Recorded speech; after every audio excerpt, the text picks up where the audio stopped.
tout peut arriver. Donc Satan lui enlève les yeux, symbole de sa vision. Deuxième chose, Satan rase sa tête. Je vais vous dire une vérité. Vous êtes des enfants de Dieu, il faut apprendre à courir après le donateur au lieu du don. Le problème de l'église, c'est que les chrétiens sont focalisés sur le don. Ce que Dieu va me donner. Ah non, je cherche un mari, je ne trouve pas. Ah, je cherche un loyer, je ne trouve pas. J'ai besoin d'un boulot. J'ai besoin de temps. Seigneur, donne-moi, donne-moi, donne-moi. Donc, leur marche avec Dieu est attachée à ce que Dieu peut faire ou Dieu doit faire pour eux. C'est dangereux. Parce que Satan peut tuer le don, mais il ne peut pas tuer le donateur. Satan peut te prendre ce que Dieu t'a donné, mais il ne peut jamais te prendre celui qui t'a donné. Alléluia. Samson avait le pouvoir, la puissance. Mais Satan lui a pris sa tresse. Il s'est levé. Le pouvoir n'était plus là. Heureusement, Samson n'était pas qu'attaché à la tresse ou au don. Parce que plus tard, la Bible nous révèle que Samson, bien qu'ayant perdu le don, n'a pas perdu Dieu. Ma prière pour toi, c'est que tu ne perdes pas Dieu. Parce que Dieu, dans la vie d'un homme, représente ses racines. On peut couper un arbre, lui enlever ses fruits. Tant que la racine demeure, l'arbre va repousser.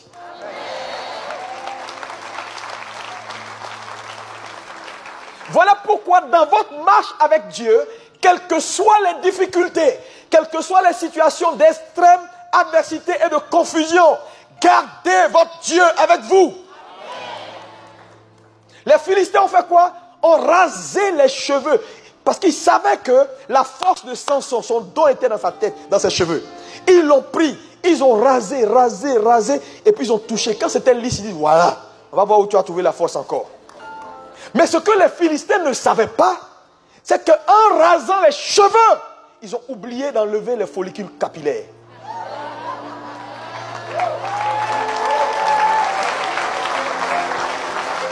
Ils ont tout enlevé, mais ils ont oublié que à la base des cheveux, il y a des racines qu'on appelle des follicules capillaires. Je suis venu dire à quelqu'un, ils t'ont peut-être enlevé les cheveux, mais quelque chose est sur le point d'arriver, tes cheveux vont repousser. Oh, Satan peut te prendre tes cheveux, mais tant que tes racines sont en place, tant que tes follicules capillaires sont en place, tes cheveux repousseront. Je ne sais pas ce que tu as perdu, je ne sais pas ce que Satan t'a pris, mais je suis venu te dire, tant que tu as Dieu, c'est encore possible. Alléluia. Alléluia. Une chose que Satan fait, c'est qu'il amène l'inquiétude, les murmures. Je ne comprends pas Dieu. Mais à chaque fois qu'un homme murmure, qu'un homme se plaint de Dieu, ce qu'il fait, c'est qu'il prend un couteau et il détruit ses propres racines. Satan n'a pas la capacité de détruire ta racine. C'est pourquoi il te pousse dans une activité qu'on appelle les murmures, les plaintes, le manque de foi, pour que toi-même tu endommages ta propre racine. Et quand tu endommages ta racine, même Dieu ne peut plus rien faire pour toi. Parce que la racine d'un homme, c'est Dieu. Et tant qu'il a Dieu, il peut encore faire repousser les choses. C'est un point important qu'il faut que tu le saisisses. Tu saisisses. Ce point est essentiel. Garde Dieu, quel que soit ce qui arrive. Garde Dieu. Il dit, quand je marche dans la vallée de l'ombre de la mort, je ne crains aucun mal, car il est avec moi. Dieu est toujours avec toi dans ta barque. Son silence est juste un silence. Ce n'est pas son absence. Dieu fait toutes choses belles en son temps.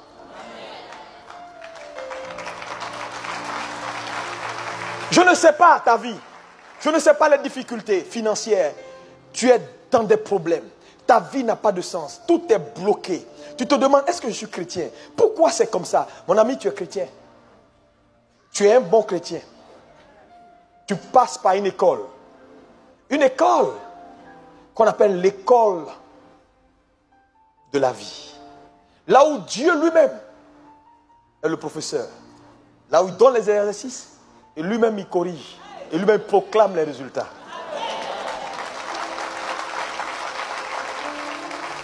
Cette école, frère, est une école extraordinaire.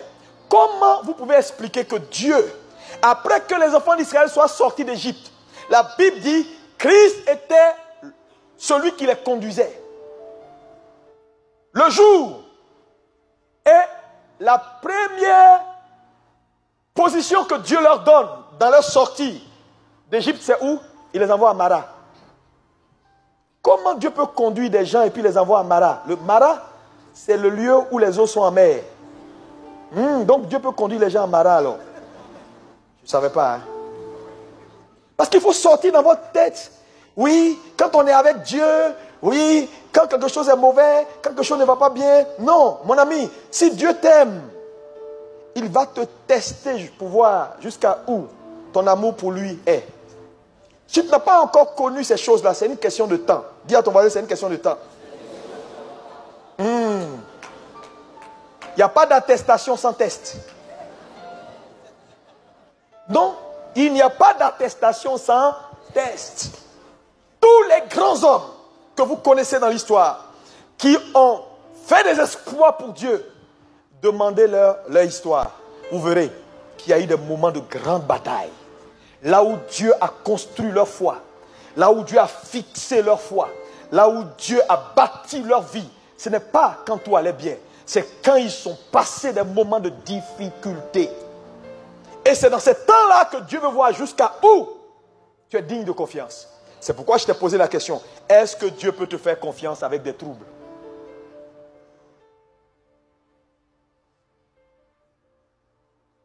Parce que vous savez, Satan te connaît. Satan, c'est un vieux, il est là il y a longtemps. Il était là avant nous. Le premier habitant d'Éden, ce n'est pas l'homme, c'est Satan.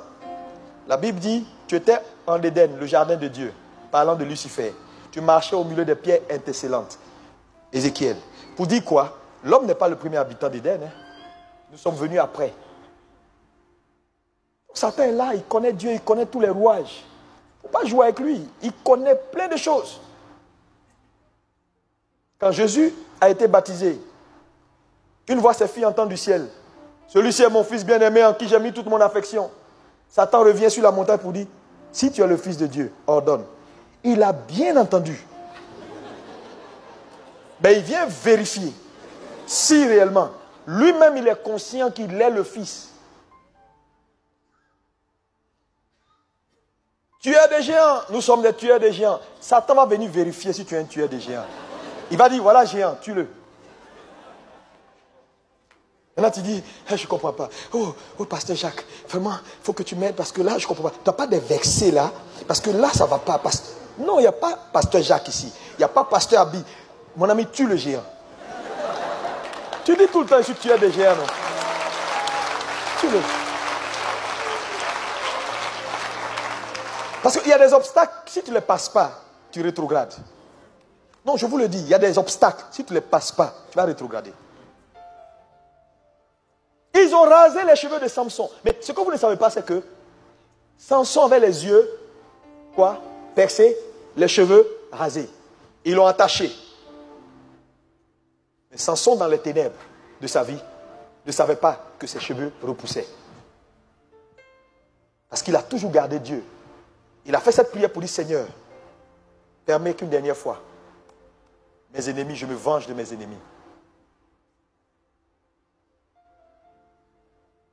Ses cheveux poussaient, il ne savait pas. Les ennemis ne savaient pas. Je suis en train de voir quelqu'un ici qui a ses cheveux qui poussent. Mais lui-même ne sait pas.